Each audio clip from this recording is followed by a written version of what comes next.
이게 갑자기 결정됐죠? 뭘 갑자기예요? 대선 끝났잖아요. 밤에 결정되지 않았나요? 뭔가 심각하게 고민한 신용을 해야 될 거 아니에요. 중고차 시장은 2013년에 중소기업 적합업종으로 지정이 됐습니다. 제가 그 중고차 산업에 대해서는 할 얘기가 참 많은데 오늘은 시간 관계상 압축적으로 좀 전달을 해드리겠습니다. 이게 2013년 지정되기에 앞서서 SK 엔카가 진출했었어요. SK그룹이. 그래고 진짜 유쾌한 김 여사님 감사합니다. 감사합니다. 매번 이렇게 또 김 여사님께서 안타깝네요. 넥스트 레벨. 왜 안타깝다? 저 선박해체요. 그래도 SK그룹이 거기 진출해가지고 홈페이지도 만들고 가격 같은 거 정해주고 해가지고 나름 그 중고차 산업의 벤치마크가 됐어요. 맞아요. 그래가지고 되게 좋은 긍정적인 변화를 일으켰는데 이게 2019년에 한번 연장돼가지고 2019년에 풀렸거든요. 중소기업 적합업종이. 그래가지고 이제 대기업들이 할 수 있게 됐나 그랬더니 그 생계 적합업종으로 지정을 해달라 그래가지고 논의를 3년을 끌었습니다. 또 결국은 의사결정 안 하고 있다가 이번에 대선 끝나고 나니까 바로 또 해버리네요. 이유가 뭐냐 그랬더니 소상공인 비중이 낮고 연평균 매출액이 크고 무급가족 종사자 비중이 낮아 영세성 기준에 부합하지 않는다라고 판단했다. 언제부터 그랬을까요? 그러니까. 이거 원래 그랬잖아요. 근데 뭘 이제 와서 이런 기준을 가지고 했다고? 이거 정무적이라고 볼 수밖에 없는 것 같아요. 이게 그 중고차 하시는 분들에게 그 대기업 진출하게 되면은 일자리의 위협을 받게 된다라는 거 저 100% 인정하거든요. 근데 소비자 측면을 이해해야 되려는 그런 원론적인 얘기를 드리려고 그러는 게 아니고 너무 오랫동안 그러셨어요.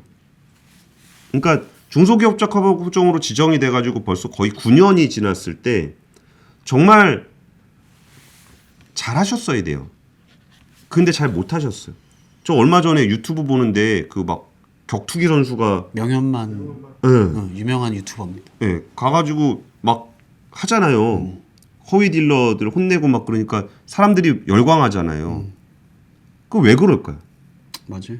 워낙 부신이 컸던 거예요. 제가 중고차 산업을 되게 오랫동안 지켜보고 거기에 좀 얘기를 들어보니까 그 스스로 발전을 할 수가 없는 상황이었어요.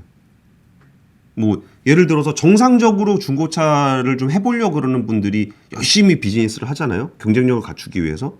근데 예를 들어서 옆에서 막 사고치고 그러니까 그분들 노력하신 분들도 굉장히 많아요.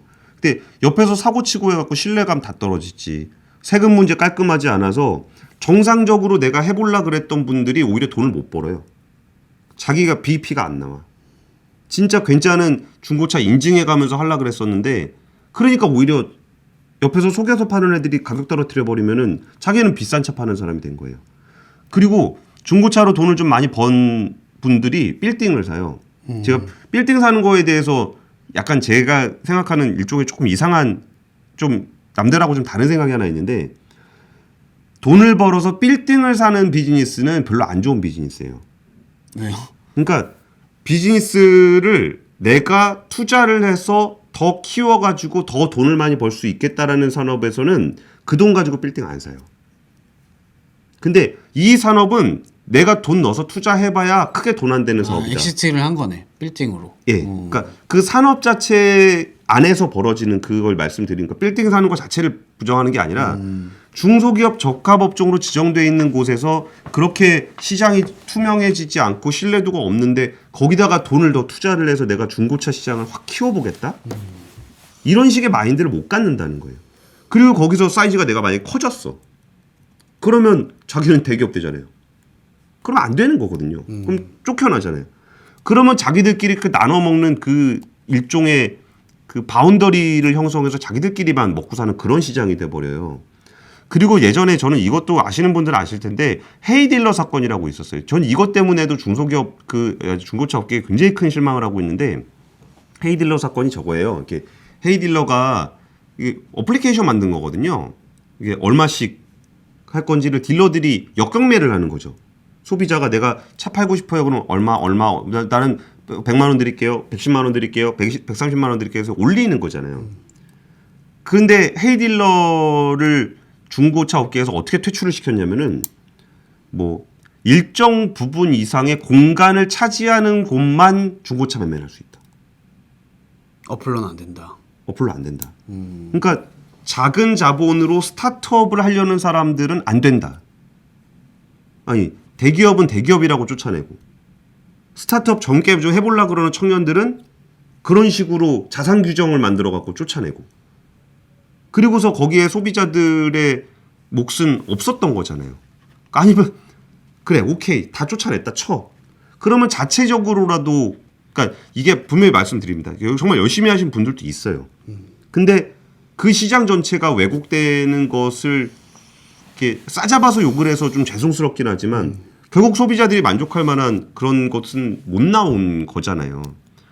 그래서 이 부분들에 대해서는 이제는 할 말이 없다. 그렇죠.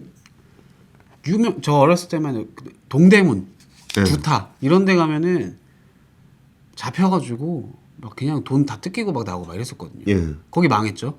그렇죠. 그리고 용산에 저도 예전에 중학교 때인가 한번 램인가 뭐 사러 갔다가 와 얼마까지 보고 기억도 왔어요, 안 그잖아. 나요. 그 기억이 안 나요. 뭘 샀는지도 이 호갱당한 이 충격이 너무 커가지고 그러니까 이 두 살에 어떻게 보면 그 두타도 그 동대문도 그렇고 용산 여기도 그렇고 몰락을 한 거잖아요. 근데 사실 전 이게 중고차 시장도 뭐 대기업이 들어와서 뭐 다 죽인다 이런 관점 이런 주장이 지금 국민들한테 과연 먹힐 수 있을까? 왜냐면은 이 중고차 시장이라는 게 아까 명현만 뭐 유튜버도 얘기하셨는데 너무 벌어져 있어요. 이게 대기업이 들어갔을 때 어떤 국민이 대기업이 소상공인 중고차 업체 죽이네? 누가 이렇게 생각을 하겠냐고. 권순희 기자 말처럼 못했으니까 이게 굉장히 정책에 있어서 전 중요한 동력이라고 보거든요.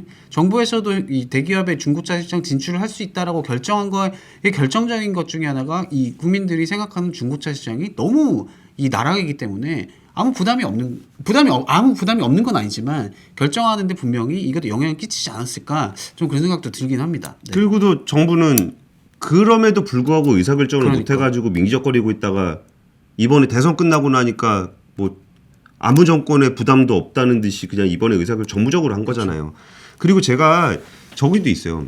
중고차 수출 시장도 제가 네. 되게 그 좀 개인적으로 별로 안 좋아하는 시장인데 우리나라 중고차 수출 시장이 되게 좋아요. 중고차가 외국에서 되게 좋아해. 우리나라는 환경 자체가 그 도로도 잘 돼 있고 그래가지고 그렇죠. 차가 품질이 좋아요. 그래가지고 그걸 되게 선호하는데 그 수출을 딱 그 외국계 바이어들이 대부분 뛰어가거든요. 그럼 그게 뭔 얘기냐면은 우리가 그 중고차 수출할 때 딱 한국까지 갖다 놓는 것까지가 우리의 역할이고 그 뒤에는 다 외국에 의존하고 있어요. 그럼 그 바이어들은 여기서 싸게 사가서 거기다 훨씬 더 비싸게 팔아요. 그 보전이 되니까 자기들이 운송하는 게. 그러니까 그럼 우리가 나가서 할 수도 있잖아요. 그렇죠. 우리가 그거를 실제로 그 현장에 가서 팔 수도 있는 거고 아니면 현장 가서 매매까지 못하더라도 현장까지 가서 팔 수는 있잖아요. 그러니까 무역을 해놓고 거기다 넘길 수도 있잖아요. 거기 딜러한테. 근데 이 문제가 생각보다 복잡한 거는 중고차는 그 개별 국가의 규제의 영향을 되게 많이 받아요. 그렇죠. 그러니까 이게 중고차 수입을 많이 하게 되면은 그 현지의 신차 시장에 영향을 미쳐요. 그래가지고 그 싼 중고차가 많이 들어오니까 비싼 신차를 많이 안 산다 그래가지고 중고차 규제는 글로벌하게 규제에 대응하기가 쉽진 않아요. 근데 그러다 보니까 우리나라의 그 작은 영세한 중고차 업체들은 수출 시장을 진출하지 못하고 있는 거예요. 그러니까 지금 우리가 소비자들은 한 푼이라도 더 중고차 값을 받고 싶은데 진짜 이 인프라들이 무역 네트워크가 구축이 안 돼 있다 보니까 헐값을 넘겨야 되는 거야. 이 조그만 나라 안에서 이제 복닥복닥 하는 거네. 아니요. 그러니까 수출을 많이 하는데 비싼 값을 못 받는다고. 예. 왜냐하면 그 중고차 매매 업자 자체가 영세하고 자기도 얼마 못 받아요. 자기가 해외 공급망을 만들어낼 역량이 안 되니까. 이게 얼마나 좋은 비즈니스면은 심지어 미생이란 드라마에 요르단 중고차 얘기 알아요. 나와요. 네. 그 정도로 무역 상사들은 다 알아요. 이게 마진이 꽤 크다는 거.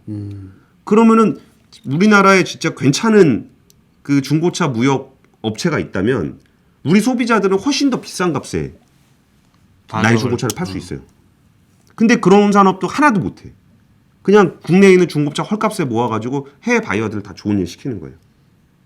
이것도 수십 년 동안 못했던 거고. 갑자기 이렇게 열내면서 얘기하는 거 오늘 저거 얘기는 안 할게요. 엠마켓 얘기는 안 하고 제가 현대차 들어와서 좋다 현대차가 다 해줬으면 좋겠다 막 이거 얘기하려고 그러는 거 아니에요. 여기서 뭘 해야 되냐면은 이 중고차 사업에 은근히 비즈니스가 많아요. 뭐 진단평가, 정비, 세차, 광택, 탁송, 수리, 튜닝 이런 거 되게 많아요. 네. 근데 그게 작은 업체들끼리 그냥 그 어마어마한 카르텔을 가지고 있을 때 아무것도 못해요. 근데 이게 어느 정도 그 카르텔이 깨지고 나면 할 수 있는 게 되게 많아요. 뭐 예를 들어서 내가 광택을 되게 잘 내주는 사람이면 이거를 그 사람들하고 이렇게 서비스들을 연계해서 만들어내는 이른바 모빌리티 서비스로서의 역할을 할 수 있게 되게 많아요. 그리고 여기다가 제가 또 그보다 제일 중요한 거 하나 말씀드릴게요. 그 중고차 가격을 책정할 때 가장 중요한 것이 정비 이력이잖아요. 정비 이력에는 두 가지가 있어요. 하나는 보증 수리, 하나는 보험 수리. 근데 보험 수리 같은 경우는 그 보험사들이 공유를 해요. 그래가지고 보험 개발원에서 취합을 해서 그걸 가지고 보험으로 수리를 얼마나 했는지를 보면서 중고차의 시세를 매겨요. 근데 블랙박스가 하나 있는데 그게 보증 수리예요. 그러니까 현대차가 자기가 자체적으로 보증 수리를 해준 내역은 현대차만 가지고 있어. 그러니까 중고차를 가지고 얼마를 매겨야 되는지에 대한 데이터를 현대차만 가지고 있다고요. 공개해야 돼요. 이거 공개하게 하잖아요. 그러니까 공개한다고 얘기는 하더라고. 근데 현대차가 보도 자료에는 안 써 있어요. 그래가지고 제가 물어봤는데 등에 포함되어 있다라고 얘기는 했거든요.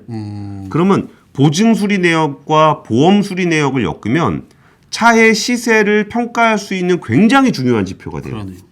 그러면 이 지표를 활용해서 더 많은 스타트업들, 더 많은 중고차 업체들이 적정한 가격에 대한 그 정확도를 높일 수 있고, 그러면 이거는 그 데이터를 가지고 비즈니스를 할 수 있는 수많은 젊은 사람들이 커갈 수 있는 토양이 돼요. 뭐 예를 들어서 지수가 나올 수도 있는 거고. 그쵸. 데이터가 있으니까. 네. 그리고 그 데이터들을 연결해서 뭐가 허위 매물이다. 요 똑같은 차가 여기저기에 막 나오네. 이런 것도 볼 수 있고. 그리고 이 차의 시장 가격은 얼마쯤 되는데 대충 이론적인 가치가 얼마큼 되는데 가격이 너무 위로 나오거나 너무 아래로 나왔을 때 워닝을 줄 수 있는 서비스. 이런 것도 할 수 있잖아요.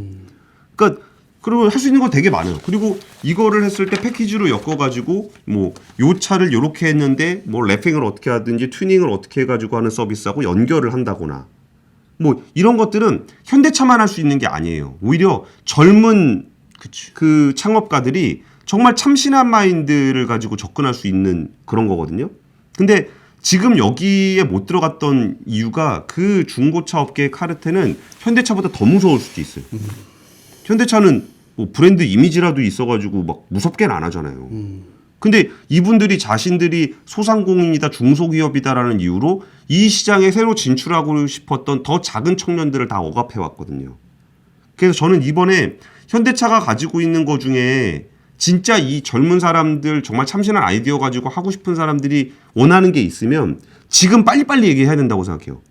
그래서 현대차한테 이거를 열어주는 조건으로 현대차가 가지고 있는 데이터라든지 인프라라든지 이런 걸 다 빨리 뺏어야 된다고 생각해요. 공유할 수 있게. 왜냐하면 지금은 현대차 입장에서도 자기 인증 중고차 같은 거 하려고 그러면 좀 아쉬운 소리를 해야 되잖아요. 그럴 때 오픈할 수 있거든요. 그래서 이런 부분들, 그러니까 우리가 지금까지 딱 꽉 막혀 있는 카르텔 안에서 중고차, 소상공인, 중소기업이라는 그 프레임 안에 갇혀서 상상해보지 못했던 여기에 대한 사업 기회를 이번 기회를 통해서 현대차가 들어오는 것만 바라보는 게 아니라 진짜 우리가 바라는 중고차란 무엇인가? 중고차를 가지고 어떤 비즈니스를 할 수 있나? 중고차는 신차 시장보다 2배 넘게 커요. 그 넓은 시장에서 어떤 일이 벌어지고 있는지를 훨씬 더 창의적이고 훨씬 더 편리하게 소비자들도 만족하고 소비자가 양쪽이죠. 중고차를 파는 소비자, 중고차를 사는 소비자가 다 만족할 수 있는 그런 신규 새로운 산업들이 형성될 수 있는 기회가 됐으면 좋겠어요. 끝.